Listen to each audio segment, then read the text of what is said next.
outside? Should I run and hide? How do I take my company worldwide? Do you love the law? Did you watch Hee-Haw? What's the weirdest thing that you ever saw? What's it like in court? Favorite sport? Can you help with my book report? Is my hair too long? Am I right or wrong? And do you mind if I sing along to anything? Ask Alan anything in the world. All right. Hello, everybody, and welcome to another episode of Ask Alan. I'm Alan Crone, Chief Executive Officer of the Crone Law Firm.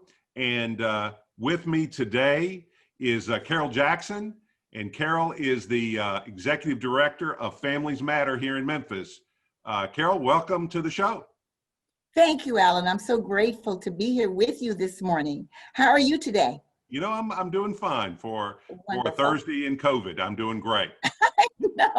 I know how many Thursdays now have we had since we've been in COVID, right? It seems like a million and it seems like one all at the same time, right?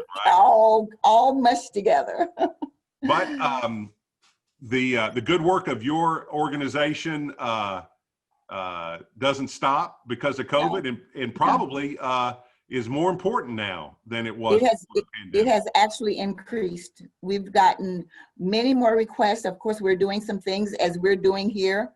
We're doing some things virtually, but the requests have actually been very, they've increased with COVID, just because in so many instances, people do not, especially teenagers, they do not do well in isolation and not being able to be with their friends, and just all that goes with a virus that no one saw coming.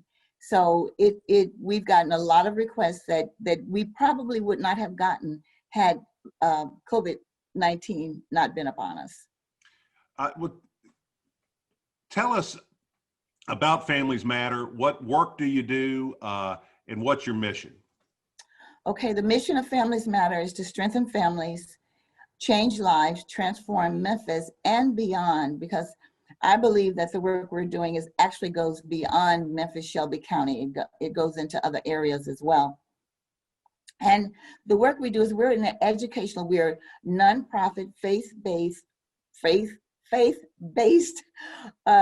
organization working here in Memphis to do what I just said, strengthen families. We believe that a lot of the havoc that you see on the streets today has to do with the absence of fathers being in the home, positive male role models. And so we work intentionally to try to help men in particular, boys, women, and teenagers understand their role within the family structure.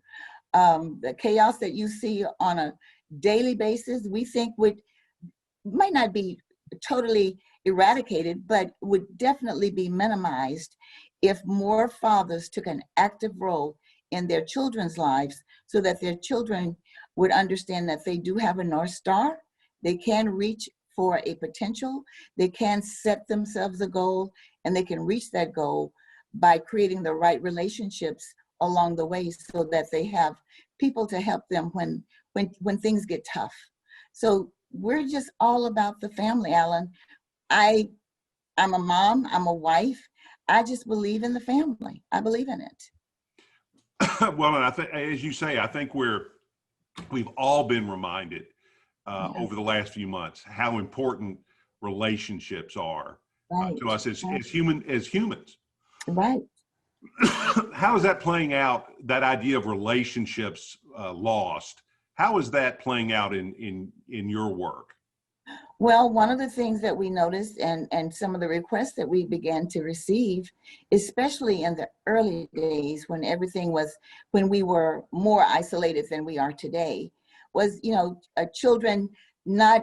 young people not wanting to adhere to the standards of the CDC. So not wanting to not go out, they wanted to still have their parties. And with the population in Memphis, so many of our young people live in homes where they're grandparents.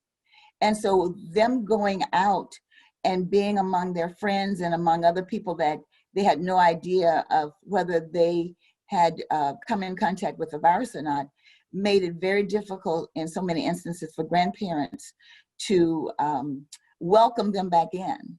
And yet they didn't want their grandchildren outside. So we were talking to a lot of teenagers at that point about the safety for themselves, but even more importantly for their the seniors that they were living with. And so it just increased the knowledge of what we don't know, Alan. And there were so many things, and there still are so many things about the virus that we do not know, but we wanted them to make certain that they understood their impact of being among others and what it would do to those when they simply came home to eat and sleep, you know? So it increased that. And then for our fathers that we work with in the child support system, helping them understand that their children needed to see them, so they needed to be safe.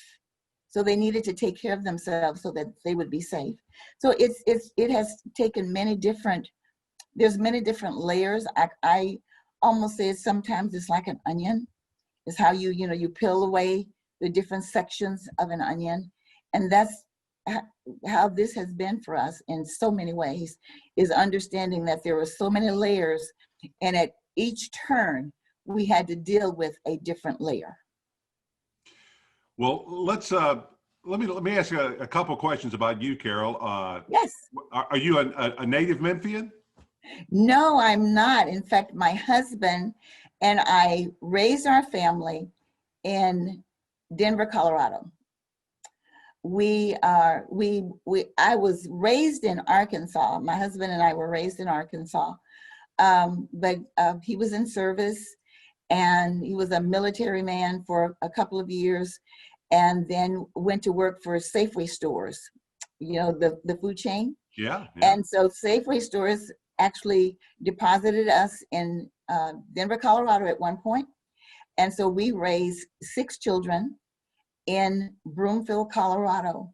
So my background is I was an HR manager. I came up through the ranks of AT&T. I was a benefits manager and human resources manager for AT&T for many years. And so after retiring from that, he decided that he wanted to do something more in the lines of working with his brother in the church. And so that's actually what got us to Memphis. Is his brother made him an offer that he thought he could not refuse. And so he wanted to come. He felt like we had done all the business type work. He'd been a businessman, he owned a business, and he'd done all that. And he wanted to do something that would begin to help others, having no idea that helping others would lead us to Families Matter. And so that's literally how we got here. And then it took some time for me to actually find Families Matter and begin to work with it. I worked with another company out of San Bernardino, California for some time. So I traveled the country, literally, Alan, traveled the country teaching about healthy relationship skills to teenagers. And so that was, in my mind, that was the foundation. And for me, it was God setting me up at that point to do this work, because I began to understand that in so many instances, children have no idea of where they're going when they've not been given. And it's not that parents sit down and necessarily go through, okay, this is what you're going to do. But children have to see something happening in order for them to understand that they can achieve success. And one of the things I would do when I was not traveling with the Dibble Institute is I would substitute teach. And to my dismay, I was just taken away by the absence of positive role models in so many of our children's lives. And so when this opportunity presented itself, I was all over it, because I knew that I didn't have all of the answer, but I believe that we had a part of the answer, and it's about strengthening families. Well, let me ask you this. You said you're from Arkansas. Which town in Arkansas? a small little town about 18 miles south of Pine Bluff. You know Pine Bluff, Arkansas? I know Pine Bluff, Arkansas, yes. Okay, so there's a small little town about 18 miles south of Pine Bluff, Arkansas called Grady, Arkansas. That's where I grew up. I grew up in this little small town. I was one of the very first African-American students in that time, in the late 60s, to integrate the schools in Grady, Arkansas. So my life has just been kind of a, I like adventure.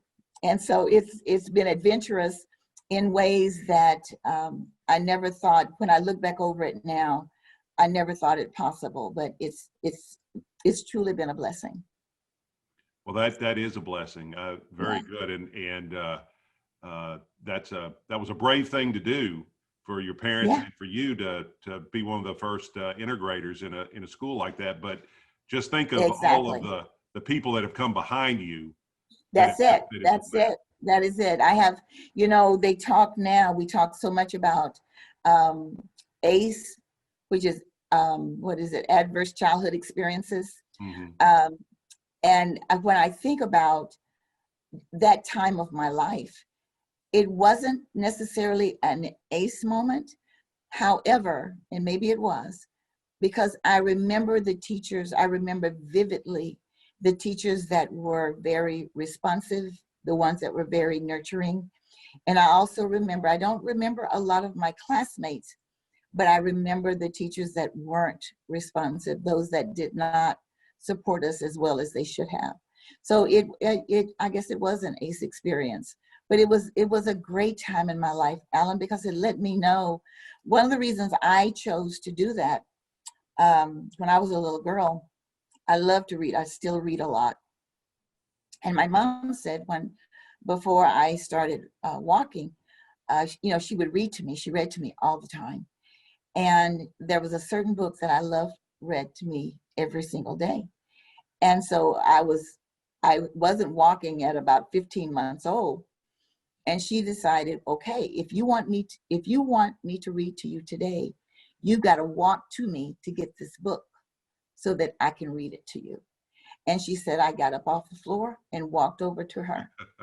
And so one of the things that bothered me as a teenager when we were segregated in schools was the fact that every book that I received had another child's name in it, because back in those days, what they would do is the white school would get the new books and they'd give the other books to the colored school, because that's what we were called back then. So I use that term. And I got tired of that. I didn't want that. I wanted a book with my name. I wanted my name to be first. And so when freedom of choice came along, and after some years passed, and they actually started doing that in that small area, I told my mom, I am going to that school. And I did. And so I graduated from Grady High School and was one of the first students to sing in don't ask me to sing today, but one of the first students to sing, and we called it a sextuplet type thing, a part of the choir. And so in order for us to travel, they would literally have to call ahead and make certain that they would allow me to stay in the hotel with my peers. And then whenever we would stop for lunch or dinner, they'd have to call ahead to make sure that I could be served without incident. And so there was a lot of things going on back then that thankfully today, I'm not necessarily in agreement with all the things that are going on today, but thankfully today, you do not have to call ahead in order to be served in a restaurant. So it was, but it made me who I am, Alan. It cemented me for life. And it literally said to me that I've come to the conclusion that if I say it and I believe it and I work towards it, I can have it. That's wonderful. That's wonderful. And, I think one of the elements of your story is the importance of of your role models. You talked about how these, how folks now, kids now need role models, and they're searching for them. Right. Who are some of your role models, the people that, looking back on it, you wouldn't be you if you hadn't had that influence in your life? Well, most definitely my mom. I was a little bit more about me is I was born to a teenage mother. And back in those days, when you were born to a teenage mother, my grandmother actually looked for some place to place me, but she wanted to place me in the family because she wanted to always know where I was, which was, when she told me that story, it was so dear to my heart. So I was placed with an older couple who couldn't have children, and they wanted children. And my dad, because they'd gotten a young girl about 10 years before they got me, and the parents came and got her when she was 5. So then when they got me, my dad had decided in his heart that he was not going to get close, just in case that would happen again. The mother would change her mind and come get the baby. Well, it didn't. And so my dad died when I was 7, but my mom was oh my goodness, she was I don't know the word, but she was before her time. And so she encouraged me, and she basically let me know that I could do anything. You know, she was a domestic, Alan. She worked as a domestic, and she worked for some of my teachers when I went to when the schools were integrated. And she would bring home, I remember, she would bring home 17 magazine, and she would get it out of their trash and bring it home, and we would sit and read the articles. And she would literally say to me, Carol, you can achieve anything any young lady in this magazine is achieving, but you have to work towards it. You have to see how they did it, and then you have to work towards it. And then you have to be, you cannot let, people used to say sticks and stones may break my bones, but words will never hurt me. Right.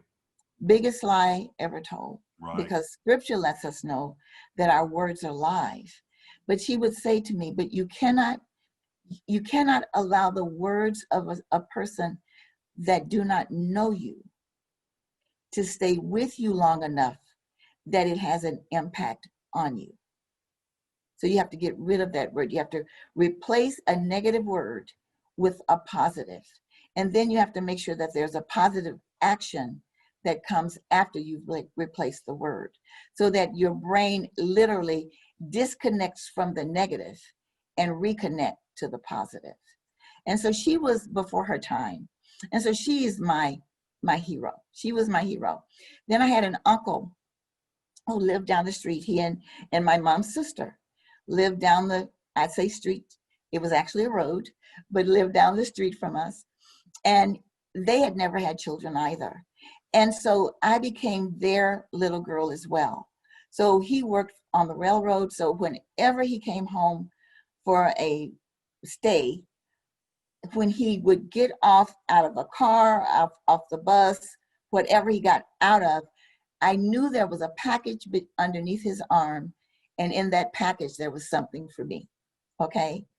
And then moving on, there was a teacher, Mrs. Boulware. And she was a beautiful, beautiful teacher.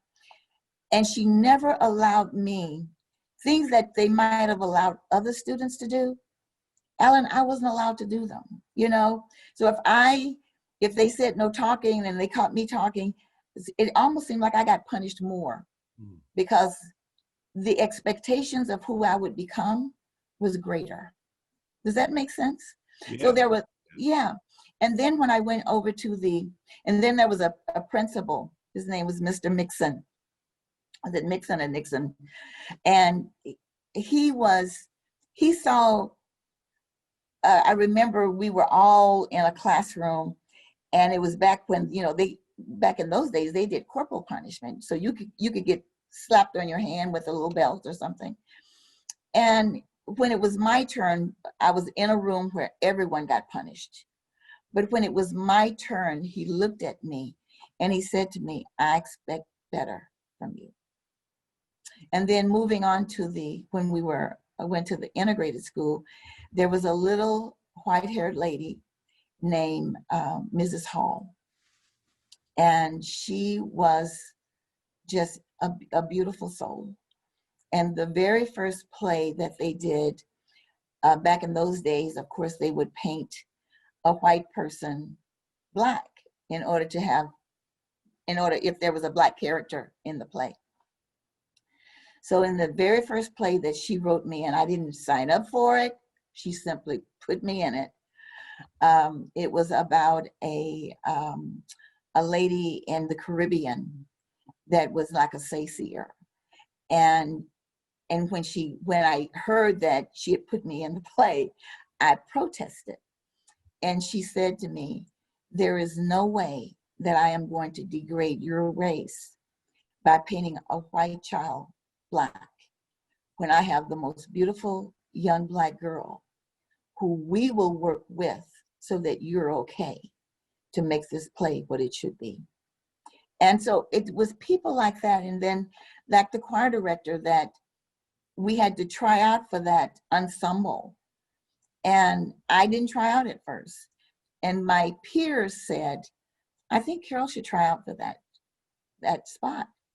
And so they enforced it. They encouraged me to do that.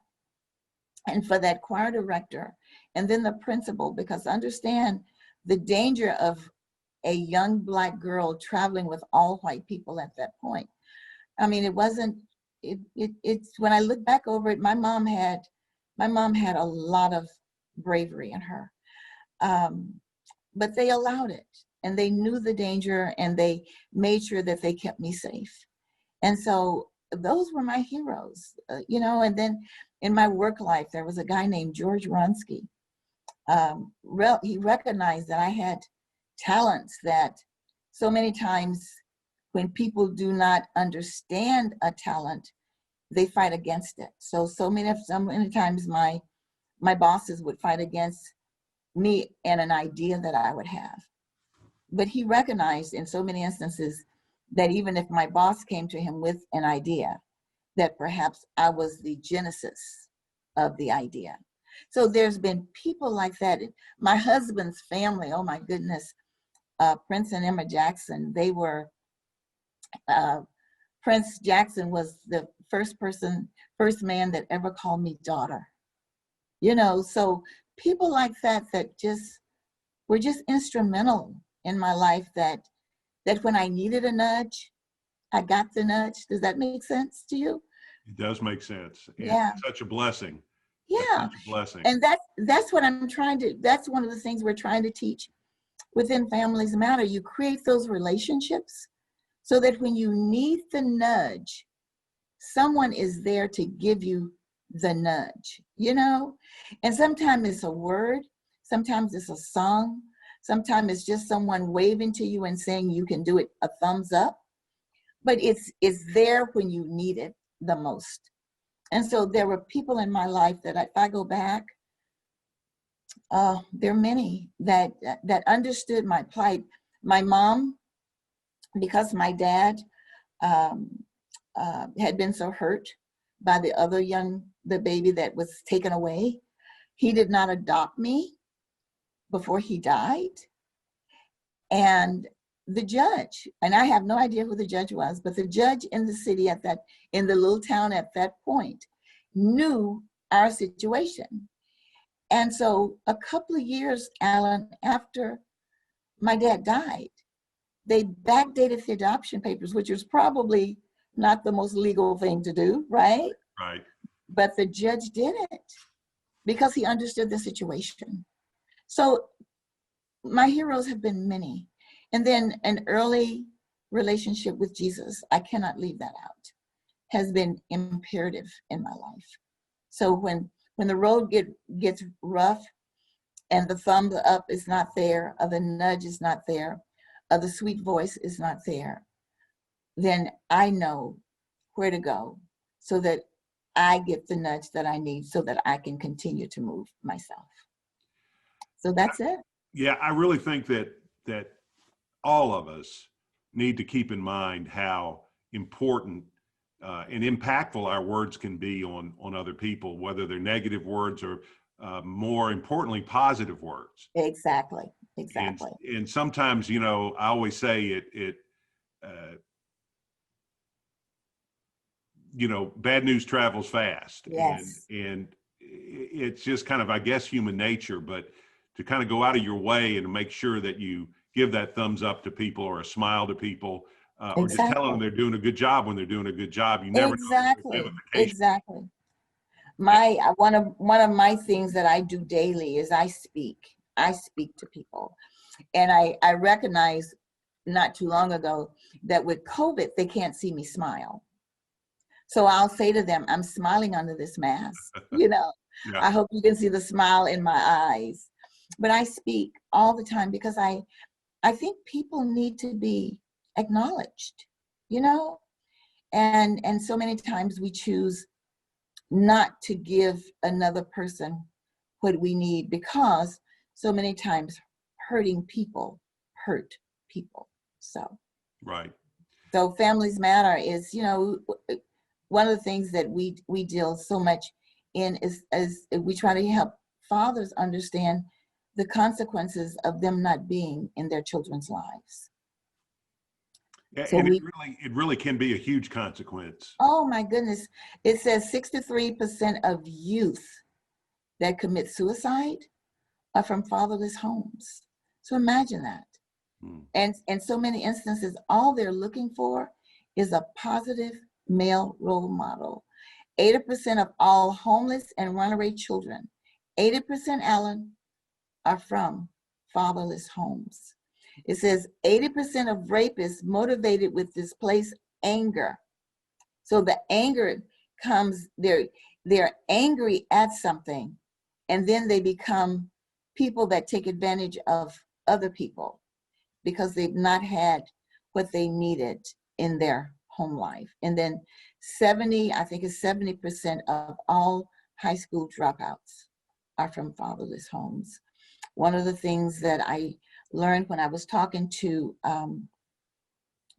a lady that's in the sex trafficking with the government here, and they talked about how so many of young children that get involved in a life, you know, that none of us would want to see our children involved in. They get involved in that type of life because they've come from a home where they've not had two parents talking to them and steering them in the right direction. So it's important. It's this, what we do is important. It's, you know, there's been so much talk about our children, boys, that if they are not able to read by the time they're third grade, prisons are built around that. And I tell them all the time, I'm so glad that that study was done and that people are benefited because, you know, there's been that. But amazingly to me, 60 some years ago, my mother knew that because she taught me to read before I went to school. You know, I knew my alphabets, I knew colors. So it's not a new science. It's been packaged better than I can say it, but it's not a new science that if you have caring parents that work with their children, the children do better when they start school. That's just the way life is. So it's teaching our children that they can, teaching our parents that they can work with their children and help their children create success for themselves.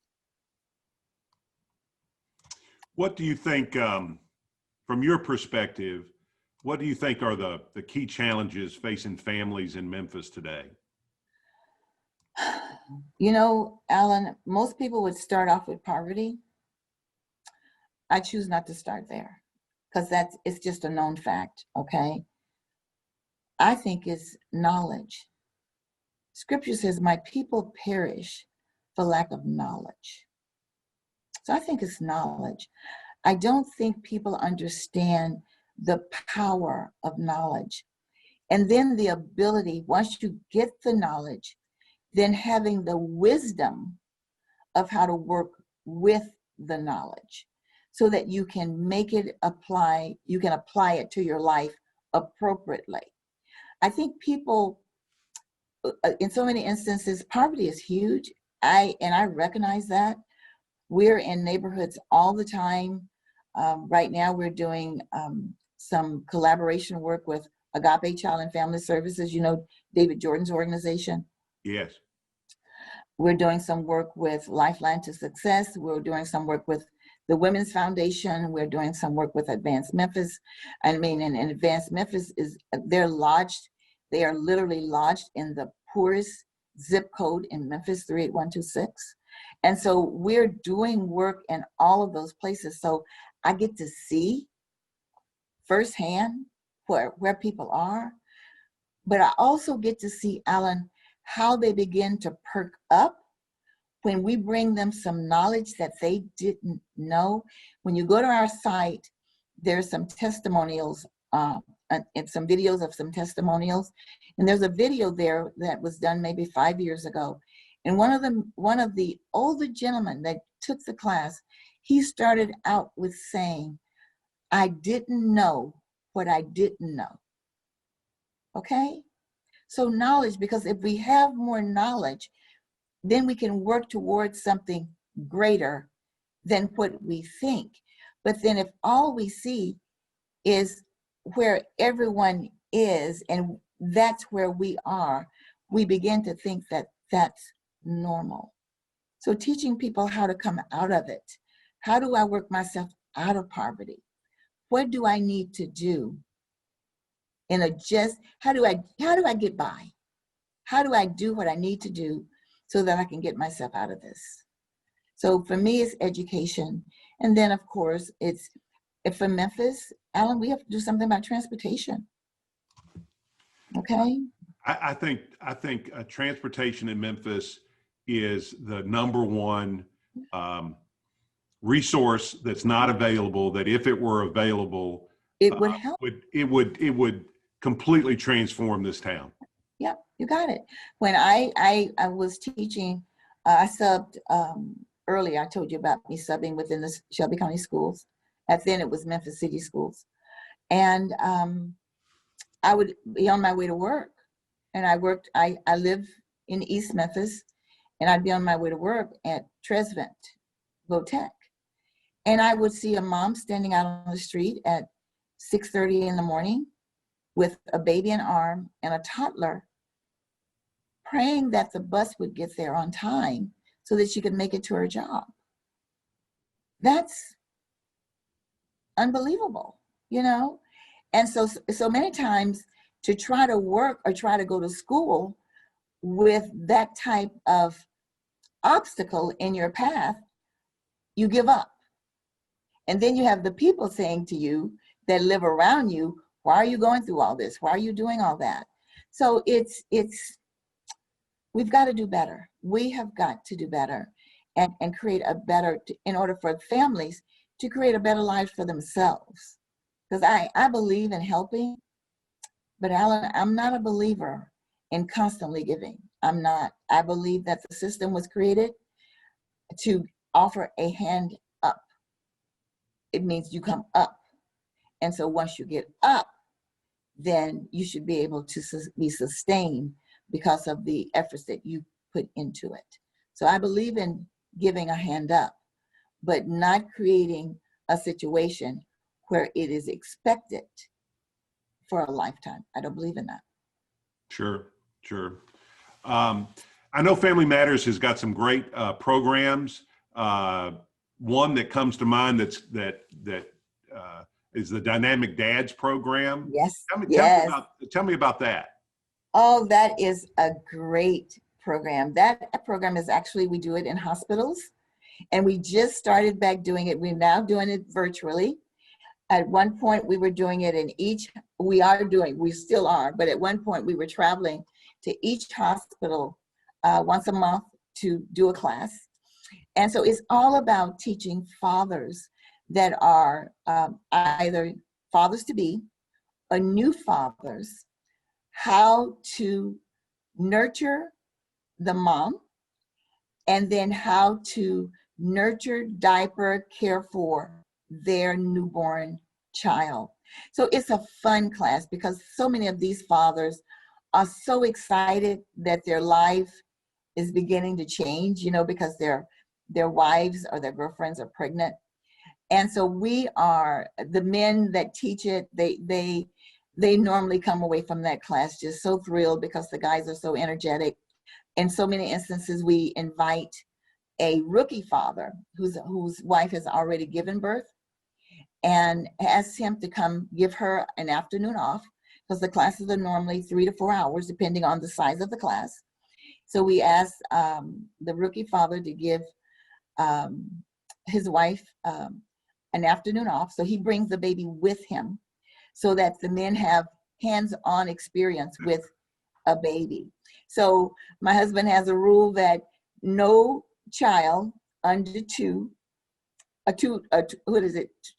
feet tall can attend the session, because once they start running around, then it will not be a session, it would be a playtime, Right. But it's a fun thing, and it's simply teaching the dads. What we're hoping with that class is that we're teaching the dads the importance of nurturing from the beginning while the child is in your arms, so that it will follow through when the child is standing toe to toe with you, arguing about whether they hit the car or whatever, because we want that love to be extended throughout that child's life. So it's teaching those fathers how to do it well, how to swaddle that baby, and how when a baby is crying, they need something. So do not pick the baby up, and by all means, never shake a baby, because you can dislodge the brain. So teaching them not to look, if a baby is crying and you're angry, it's best to put the baby in a safe place and walk away until your anger subsides. Because if you're angry with something outside of the home and the baby is crying and it's getting on your nerves, it can actually, if you're not where you need to be as a parent, it can actually make you do something to the child that you would regret later. So we give them tools, and Alan, for me, it's everyday tools. But for some of our parents, they need to hear it. And I have to tell you, our classes that deal with men, Alan, they're taught by men. My idea of doing fatherhood was to get fathers, not perfect fathers, because I don't think I know any, Right. but to get men who have made a difference, who have gone the distance, and are in their children's lives, to get them to teach those classes, so that the stories that the men hear are real stories. They're not read from a curriculum. We use a curriculum, but what we ask the fathers to be is transparent, because we believe that what comes from the heart reaches the heart. Well, Carol, I could sit and talk to you all day. I really have enjoyed hearing about you, learning about you and Families Matter. And I just thank you for all the work that you're doing. And I thank God that you came to Memphis from Denver. You can thank my husband for that one, okay? Because Well, I gave him a very hard time, and when I got the job with when I got the position with the Dibble Institute and traveled, and I would go to the airport at least twice a week. I loved Memphis Airport. I loved it because I was leaving Memphis, going someplace else. Families Matter has literally been a lifeline for me, because I get to teach that I love, and hopefully get to show others some of the things even that we did wrong. We get to share that with them and tell them, but you can do it right. You can turn a mistake into a positive. If anybody watching or listening to this wants to help Families Matter, how can they do that? They can do that by, first of all, they can call me at 901-351-1124. they can go to our site, which is www.familiesmattermemphis.org. They can reach out to us through PayPal, through the site. So there's many ways. Call our office number, because then even in COVID, you know, technology now is so awesome that even the messages that are left for me at the office, and I go into the office at least once or twice a week, but the messages that are left for me at the office come to my phone. Come to my computer. So I'm constantly in touch with the office. And that number is 901-260-8520. So we are available. I would love to have people call us, get in touch with us. And even if they're just calling to learn what we do, Alan, because a child with a non-resident father is 54% more likely to be poor, okay? More poor than his father, his or her father. So it's what we're trying to do is just help any way that we can help Memphis and help our families. I think it will help the issue of poverty in Memphis. Children raised by a never married mom are 7 times more likely to live in poverty. And see, then we wonder why we have so much poverty here. Let's look at our statistics, and it gives us a clear picture of what we need to do in order to increase our the economics of the city. And there's a lot of wealth here. Well, the one thing that this has taught me is that Memphis needs 1,000 more Carol Jacksons. Oh, bless you, bless you. Thank you so much, Alan. Thank you. You're welcome, and thank you so much for joining us. I've really enjoyed getting to know you, and we'll have you back if you'll come back. Talk about this some more. I will come back, Alan. All right, very good. I'd love to bring either a student, one of our peers, or a teacher with me, and let's just share. Okay? That sounds like a good idea. Okay, thank you. All right, well, very good. Well, I appreciate everybody watching and listening. If you've enjoyed this broadcast, please like us and share us on social media. Forward this to someone you think would benefit from it. Let's get the word out about Families Matter and the great work that they're doing. For Ask Alan, this is Alan Crone of the Crone Law Firm, and we'll see you next time. Thank you very much.